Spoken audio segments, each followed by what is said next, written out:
এই সন্দেশখালী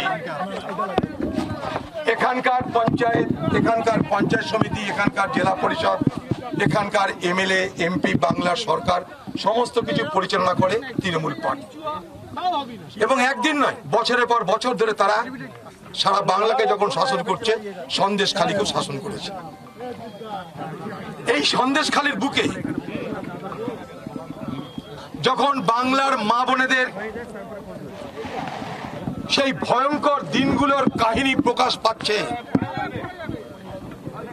তখন আমরা প্রত্যেকে লজ্জিত হচ্ছি, আমাদের প্রত্যেকের বিবেকে দংশন হচ্ছে।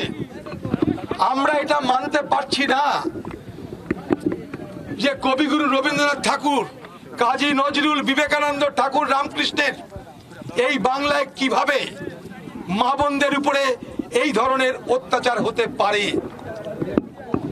যুগ যুগ ধরে বাংলার মানুষ আমরা গর্ব করে সারা ভারতবর্ষকে বলেছি, হয়তো আমাদের পয়সা নেই, হয়তো আমাদের সম্পত্তি নেই, হয়তো আমাদের বড় বড় রাজপ্রাসাদ নেই, কিন্তু বাংলার মানুষ আমরা সংস্কৃতিবান, বাংলার মানুষ আমরা সভ্যতা, ভদ্রতা, সততাকে মূলধন করে আমরা বেঁচে থাকি।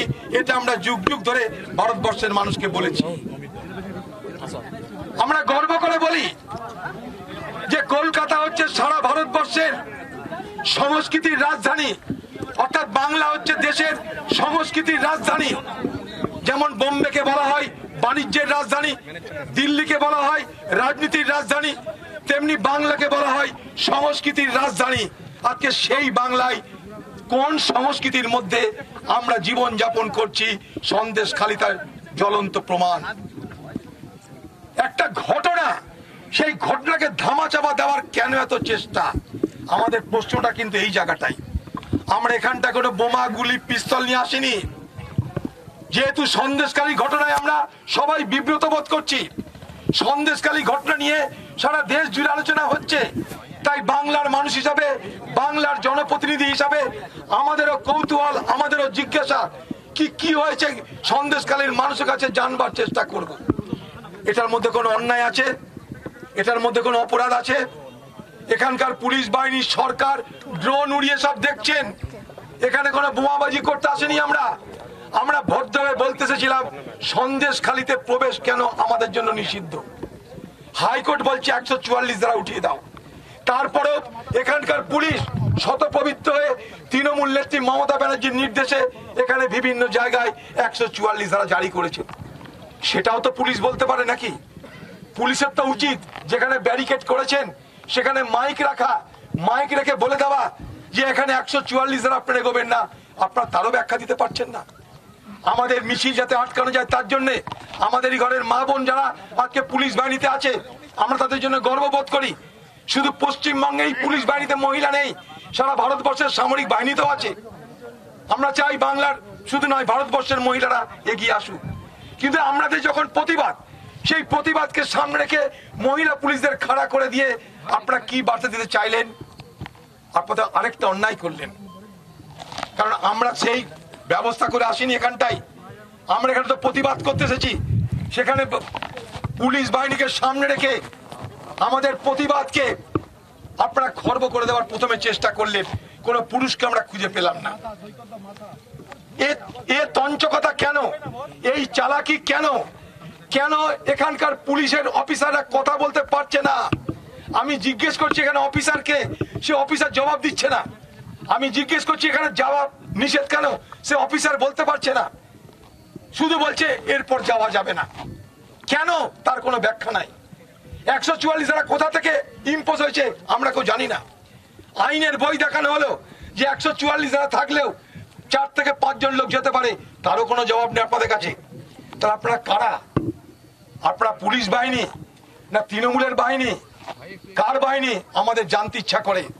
আপনাদের জন্য আমাদের লজ্জা হয়, আপনাদের জন্য আমাদের খারাপ লাগছে। কারণ আপনারা সবাই জানেন যে সন্দেশখালীর এই ঘটনা আইন বিরুদ্ধ এক নৃশংস ঘটনা। বাংলার ঘরের মা বোনেরা এখানে রাতের অন্ধকারে তৃণমূলের নেতাদের ডাকে নির্দেশে তাদের সন্ত্রাসের ভয়ে তার স্বামীকে ছেড়ে তার সন্তানকে বিছানায় ফেলে রেখে খুশি করতে যেতে হয় তৃণমূলের নেতাদেরকে। তৃণমূলের নেতাদের যৌন ক্ষোধা মেটানোর জন্য বাংলার ঘরের মা বোনদের তাদের বিছানা ছেড়ে, সন্তান ছেড়ে, স্বামী ছেড়ে তৃণমূল নেতাদের দপ্তরে গিয়ে তাদের যৌন লিপ্সা পূরণ করতে হয়। এ লজ্জা আমরা রাখবো কোথায়? বাংলার মুখ্যমন্ত্রী, আপনি একজন মহিলা হয়েও আপনার কোন রকম বিবেকের দংশন হচ্ছে না। মামাটি মানুষের নেত্রী হয়েও আপনার একবার বিবেকের দংশন হচ্ছে না যে যাই একবার দেখে আসি যে সন্দেশকালীন মা বোনেরা কেন কাঁদছে, কেন এত প্রতিবাদ করছে, যারা সকাল থেকে রাত পর্যন্ত দুবেলা দুমুঠো খাবার জন্য সংগ্রাম করে প্রতিদিন মাথার ঘাম পায়ে ফেলে মেহনত করে, তারা হঠাৎ কেন রাস্তায় বেরিয়ে প্রতিবাদ করছে? একবার কি আপনার জানতে ইচ্ছা করলো না বাংলার মুখ্যমন্ত্রী আমাদের ঘরের মা বোনেরা তারা কি আজকে বাজারের আলু পটল বেগুন যা খুশি তাই করা যাবে? আজকে বাংলায় আপনি কি সংস্কৃতি চালু করছেন? আরো ভয়ঙ্কর খেলা খেলছেন আপনি। বাংলার মুখ্যমন্ত্রী আরেকটা ভয়ঙ্কর খেলা খেলছেন। আজকে সন্দেশখালীর উপরে এই ঘটনা ঘটার পরিপ্রেক্ষিতে সারা রাজ্য জুড়ে, সারা দেশ জুড়ে যে নিন্দার ঝড় বইছে, সেখান থেকে নিজেকে বাঁচানোর জন্য আপনি আশ্রয় নিচ্ছেন ধর্মীয় মেরুকরণের সাম্প্রদায়িক রাজনীতির। আপনি বোঝাতে চাইছেন আদিবাসীদের সঙ্গে, শিডিউল কাস্টদের সঙ্গে মুসলমানদের মারামারি। এ মারামারি নাকি আগেও হয়েছে 7-8 বছর আগে। আপনি প্রমাণ করতে চাইছেন যে সন্দেশখালীর ঘটনা আদিবাসীদের, গরিব মানুষের সঙ্গে এখানকার মুসলমানদের মারামারি, এটা প্রমাণ করতে চেয়ে আরেকটা অপরাধ করলেন আপনি। অপরাধটা কি জানেন? সারা বাংলার এবং সারা ভারতবর্ষের মুসলিম সমাজকে আপনি কলঙ্কিত করলেন। ভারতবর্ষের কোন মুসলমান, তাদের ধর্মের কোন ব্যক্তি যদি কোনো মহিলার উপরে লাঞ্ছনা করে, অত্যাচার করে, নিষ্ঠুরতা করে, তাকে সমর্থন করে বলে আমি অধীর চৌধুরী বিশ্বাস করি না, কারণ আমি যে জেলা থেকে আসি সেই জেলায় ভারতবর্ষের সব থেকে বেশি মুসলমান বাস করে। হ্যাঁ, সেই জেলায় ভারতবর্ষের সব থেকে বেশি মুসলমান বাস করে। কয়েকদিন পর পবিত্র রমজান মাস শুরু হবে, তার মুসলমান বাস করে। কয়েকদিন পর পবিত্র রমজান মাস শুরু হবে, তার আগে বাংলার মানুষকে আপনি মুসলমান সমাজ সম্পর্কে কলুষিত করছেন, কলঙ্কিত করছেন। উত্তম সর্দারকে মুসলমান, শিবপ্রসাদ হাজরাকে মুসলমান, আপনি শাহজাহান শেখকে মুসলমান, আর বাকি যারা তাদের দ্বারা অত্যাচারিত তাদেরকে উজ্জ্ব রেখে আপনি শিবু সর্দারকে,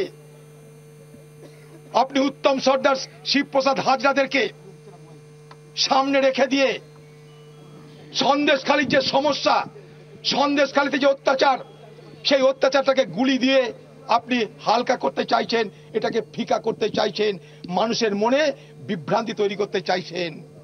এটাই বাংলার মুখ্যমন্ত্রী আপনার রাজনীতির কলুষতা। আপনি নিজে মানসিকভাবে কলুষ, আপনি নিজে রাজনৈতিকভাবে হীনতা, নীচতা প্রকাশ করেন, তাই সত্যকে সত্য বলার ক্ষমতা আপনার হলো না। আপনি তো বলতে পারতেন যে সন্দেশখালীর যে ঘটনা ঘটেছে তাতে বাংলার মুখ্যমন্ত্রী হিসাবে আমি লজ্জিত।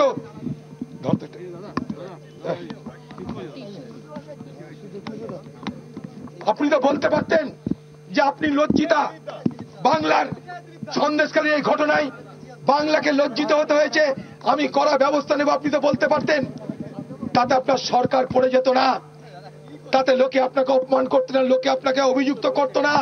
কিন্তু আজ সারা বাংলার মা বোন আপনাকে অভিযুক্ত করছে। আপনি খোঁজ নিয়ে দেখুন। আপনি ভাবছেন আমি লক্ষ্মীর ভান্ডার দিয়ে দিলাম, 1000 টাকা পাইয়ে দিলাম, 200 টাকা বাড়িয়ে দিলাম, সব বাংলার মা বোনেরা আপনার গোলাম হয়ে গেল। এ ধারণা আপনার ভুল, এই ধারণা আপনার ভুল। বাংলার মা বোনেদের ইজ্জতের দাম আছে। বাংলার মা বোনেরা আজও তাদের ইজ্জতকে সব থেকে মূল্যবান সম্পদ বলে মনে করে।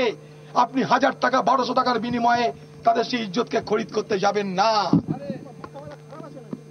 আজকে সন্দেশখালী ঘটনায় সাম্প্রদায়িকরণের রাজনীতি কংগ্রেস মেনে নেবে না। আমরা এটা নিয়ে সারা পশ্চিমবঙ্গ জুড়ে প্রচার করব। আপনি বলছেন এখানে আরএসএস এর ঘাঁটি, তা আরএসএস এর ঘাঁটি হলে আপনি কি করে ভোটে যেতেন? আরএসএস এর ঘাঁটি হলে এখানে আরএসএস কে যদি মনে হয় আরএসএস অন্যায় করছে, আরএসএস কে ব্যান করে দিচ্ছেন না কেন? সে ক্ষমতা আপনার নেই, কারণ আপনার আমলে পশ্চিমবঙ্গে সব থেকে বেশি আরএসএস এর শাখা সংগঠন গড়ে উঠেছে। আপনি মোদীকে ভয় পান, মোদীর সঙ্গে সমঝোতা করেন, তাই তাই আপনি আরএসএস কে কিছু বলেননি। যখন আপনি ক্ষমতায় ছিলেন পশ্চিমবঙ্গে 200 থেকে 300টা আরএসএস এর শাখা ছিল, আজ পশ্চিমবঙ্গে 8 থেকে 10,000 আরএসএস এর শাখা। আরো বড় কথা, সন্দেশখালী ঘটনা, তার সঙ্গে আরএসএস, তার সঙ্গে সাম্প্রদায়িকতা সব মিলিয়ে মিশিয়ে 2 × 2 = 4 করার চেষ্টা বাংলার মুখ্যমন্ত্রী করছেন। আমরা তা হতে দেব না। বাংলার আওয়াজ, বাঙালির আবেগ, জি 24 ঘন্টা।